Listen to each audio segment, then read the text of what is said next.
The valley stretched before Daniel like a painting too wide for its frame. Dry grass bent under the wind, scattering whispers across the open land, while the distant hills shimmered in the late afternoon sun. He paused on the narrow trail, wiping sweat from his brow, and let the silence settle around him. Hiking had always been his refuge, a way to untangle his thoughts, but today the air carried a restlessness he couldn't quite shake. Daniel's marriage to Ethan had not been failing, not in the dramatic sense of slammed doors and bitter fights, but in the quiet way passion recedes into routine. Lately, their conversations were filled with lists, groceries, bills, appointments, and rarely with the laughter that once stitched them together. On the trail, Daniel admitted what he never said aloud: he felt unseen, even in the home they had built together. He adjusted the strap of his backpack and pressed forward, boots crunching against the parched earth. The valley had no pity for weariness, miles stretched endlessly in every direction, and his legs ached with each step. That was when he noticed the sound, hooves against soil, steady, rhythmic. Turning, he caught sight of a figure emerging from the slope, guiding a horse down a dusty incline. The rider was a man, broad-shouldered, with sun-darkened skin and a relaxed posture that made the saddle seem like an extension of himself. His hat shaded his eyes, but even at a distance, Daniel felt the weight of his gaze. As the cowboy approached, he slowed the horse, offering a courteous nod. "Trail's rough out here," the man said, his voice a low drawl softened by warmth. "You look like you've been at it for a while." Daniel managed a polite smile, though his throat was dry. "Longer than I planned. I thought the valley would be easier to cross." The man dismounted with practiced ease, dust rising around his boots. "Name's Colton," he said, extending a hand. Daniel shook it, noticing the firm grip, the calloused skin. "Daniel," he replied, his voice quieter than he intended. Colton studied him for a moment, then glanced at the horse. "She's steady and gentle. If you'd like, she could carry you part of the way. Beats walking under this sun." Daniel hesitated. Accepting meant closeness, a kind of trust he wasn't sure he should offer. Yet exhaustion pressed heavy on his body, and something in Colton's expression, an openness, a quiet confidence, pulled him closer. He nodded. "I'd appreciate that." Colton helped him mount, guiding his hand to the reins, steadying him with a touch that lingered a fraction too long. Daniel felt the warmth through the fabric of his shirt, a jolt that startled him more than the horse's first step. They set off together, Colton walking beside the horse, one hand lightly resting near Daniel's leg as he led the way. The silence between them was not uncomfortable. The valley, once vast and empty, now felt intimate, as though the air itself was closing in to witness their quiet exchange. "You from around here?" Colton asked after a while. "No," Daniel said, adjusting his seat. "I live in the city. Just needed some time away." He stopped himself before explaining further. He wasn't ready to put words to the truth. Colton nodded. "City life wears on a man. Out here, it's just you and the land. Teaches you who you are." The statement lingered, heavier than Daniel expected. He looked at Colton, at the sharp line of his jaw, the ease with which he moved, and felt a flicker of envy for someone who seemed so assured in himself. For a fleeting second, he imagined what it might be like to belong to this world, away from the tangled responsibilities of his own. The trail curved, revealing a stretch of meadow framed by rugged hills. The horse moved steadily, Daniel swaying gently with each step. He became aware of Colton's nearness, of the way his hand occasionally brushed against his boot, of the faint scent of leather and dust carried on the wind. That it was nothing. Just a ride offered by a stranger. And yet, Daniel's pulse betrayed him. He found himself stealing glances at Colton, catching the brief moments when their eyes met up. By the time the meadow narrowed back into a trail, Daniel realized his thoughts had drifted far from Ethan, waiting at home. He told himself it was only fatigue, the strangeness of the valley, but he knew better. Something had shifted the moment Colton offered him his hand. As the sun dipped lower, casting long shadows across the valley floor, Daniel tightened his grip on the reins. He wanted the ride to last, though he couldn't say why, and when Colton looked up at him with the faintest hint of a smile, Daniel felt the uneasy thrill of standing at the edge of something he could neither name nor resist. The horse's steady rhythm lulled Daniel into a fragile calm, yet every moment beside Colton felt charged, as if the air itself had thickened around them. The valley no longer appeared vast and impersonal, it seemed to conspire in their silence, urging their words to slip past caution. Daniel adjusted in the saddle, acutely aware of the man walking beside him, his hand close enough to brush Daniel's boot with every step. Colton glanced up. "You're carrying something heavier than that pack, Daniel. Out here, folks can see it plain as day." The remark caught Daniel off guard. He forced a small laugh, meant to deflect, but his chest tightened. "Maybe. I guess life piles up." Colton didn't push, but his quiet acknowledgement made Daniel's throat ache. Few people, even Ethan, seemed to notice anymore when he faltered beneath the weight of routine. For reasons he didn't understand, Daniel found himself wanting to be seen by this man, this stranger whose presence was already unsettling him. They followed a narrow trail until Colton guided the horse toward a shaded grove of cottonwoods. The sound of running water trickled from a nearby stream, offering relief from the valley's relentless heat. He tied the reins loosely and motioned for Daniel to dismount. "Rest a while," Colton said. "She'll be fine." Daniel slid down, his legs unsteady. When his boots touched the ground, Colton steadied him with a firm grip on his arm. The contact was brief but sent a current through him, enough to leave Daniel silently grasping for composure. They sat on a fallen log near the water. Colton removed his hat, running a hand through his dark hair before placing it beside him. He looked younger without it, though his eyes held the same steady weight. "Do you live out here alone?" Daniel asked, needing to fill the silence. Colton nodded. "Ranch is mine. Nearest neighbor's a couple miles away. Some days I like it that way. Other days," he trailed off, tossing a pebble into the stream. "Other days, the quiet gets too loud." Daniel studied him. The honesty in his tone struck something raw inside. "I think I understand. At home, it's the opposite, noise everywhere, but I still feel alone." He hadn't meant to say it, but the words fell out before he could stop them. Colton turned to him, eyes narrowing slightly, not in judgment but in recognition. "Loneliness has a way of finding a man, no matter where he is." The admission lingered between them. Daniel's pulse quickened, and he shifted, suddenly aware of the dangerous intimacy forming in the space where confession met silence. He thought of Ethan, his steady, reliable husband who loved him, who trusted him. Yet here, with Colton's gaze holding his, Daniel felt a pull he hadn't known he still longed for. Colton leaned forward, resting his forearms on his knees. "You don't have to explain, Daniel. Sometimes being understood doesn't require details." The words were simple, but they loosened something inside him. Daniel looked away, focusing on the play of sunlight on the stream, yet he couldn't ignore the warmth of Colton's nearness. Every instinct told him to step back, to protect the life he had built, but desire crept in through the cracks of restraint. When they rose to continue, Daniel mounted again. This time, Colton swung up behind him, reins in his hands, guiding the horse from the rear. Daniel stiffened, his back pressed lightly against Colton's chest, the steady rise and fall of the cowboy's breathing impossible to ignore. The leather of the saddle creaked beneath them, each movement intimate in its necessity. "Relax," Colton murmured, his voice close to Daniel's ear. "You're safe." The reassurance unraveled him.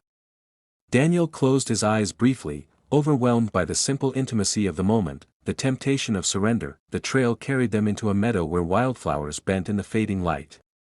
The world felt suspended, a place untouched by obligation. Daniel stole a glance back at Colton, and their eyes locked.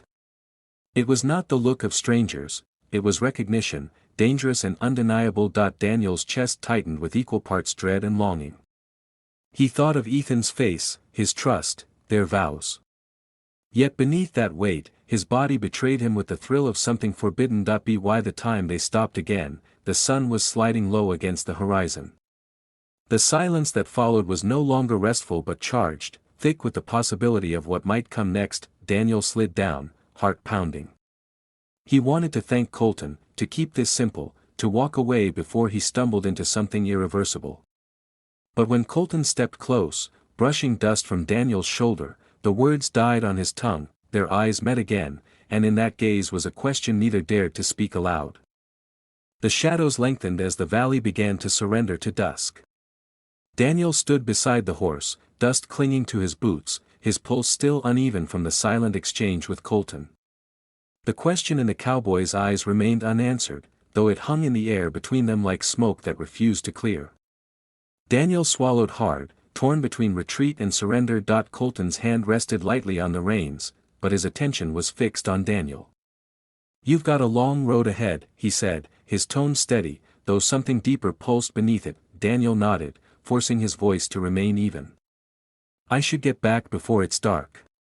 Yet the words felt thin, more like an excuse than conviction. They mounted once more, the horse carrying them slowly back along the narrowing trail.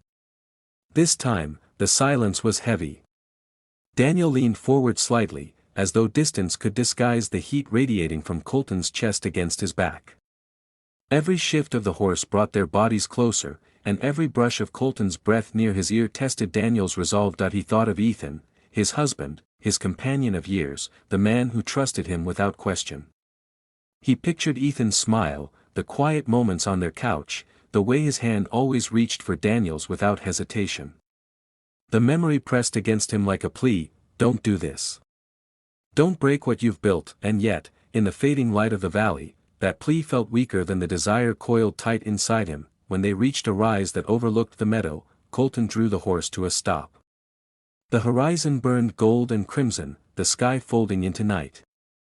Daniel dismounted, his legs unsteady, but before he could step away, Colton followed, closing the space between them. "Daniel," Colton said softly, his voice almost drowned by the wind.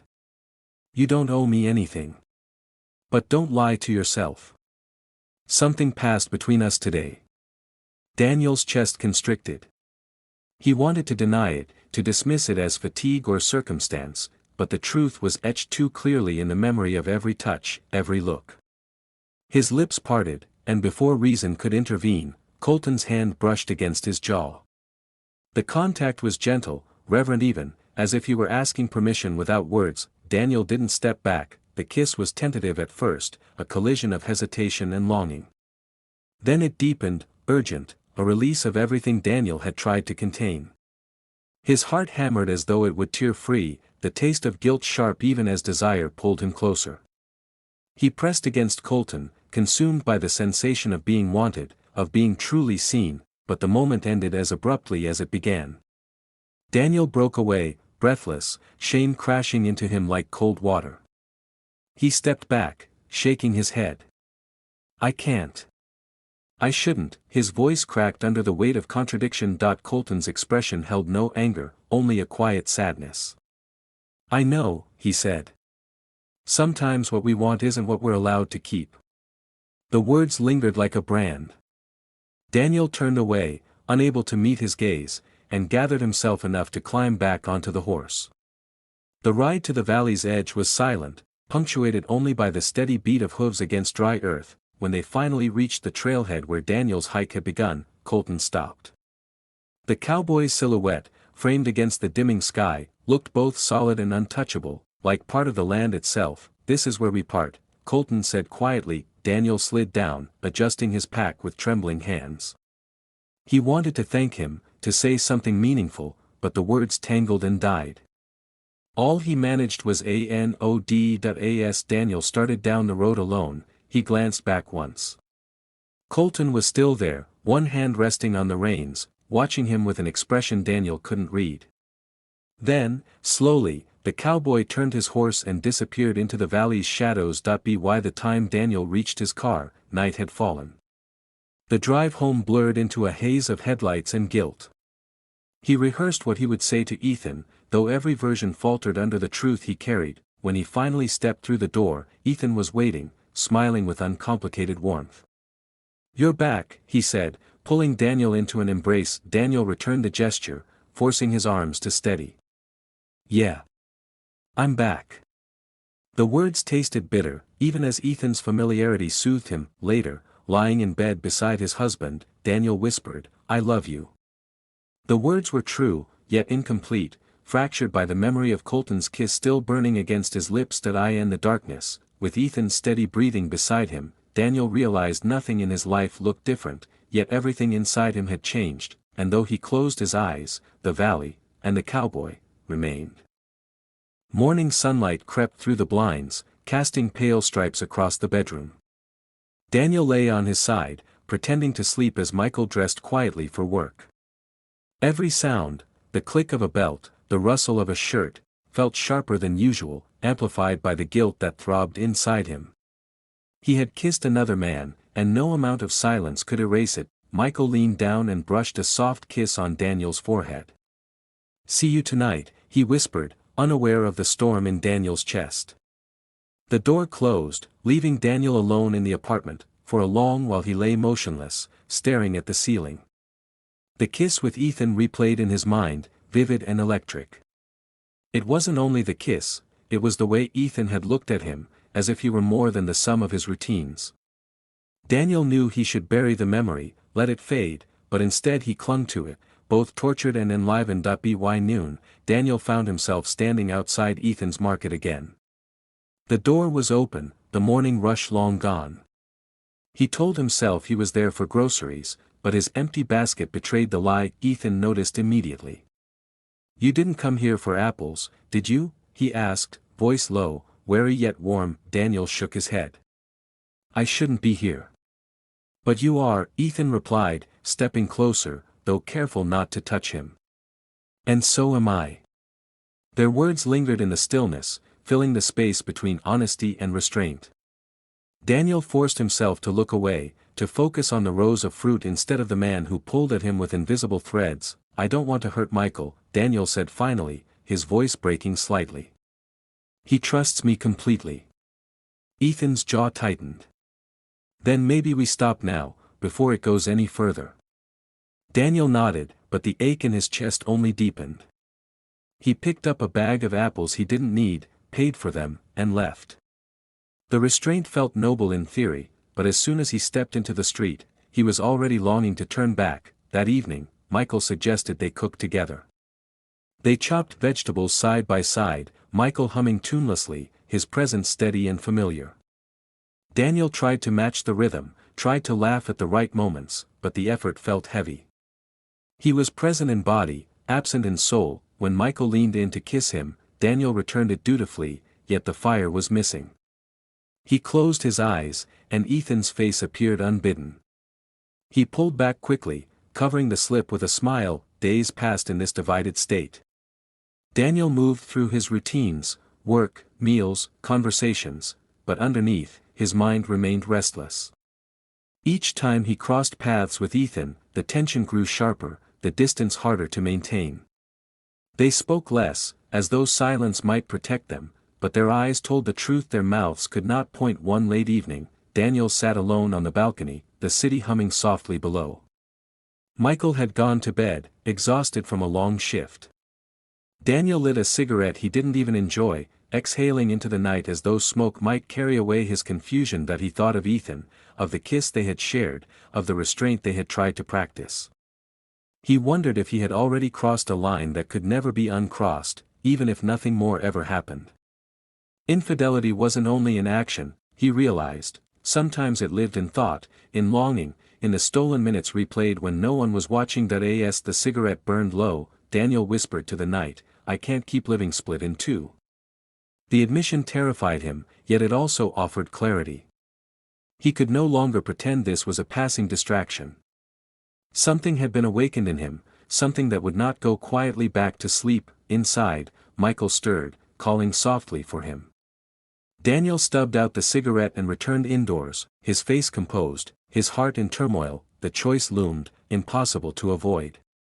Whether he turned toward Michael or Ethan, someone would be hurt, and the life he knew would change, and though he dreaded that moment, part of him longed for it too.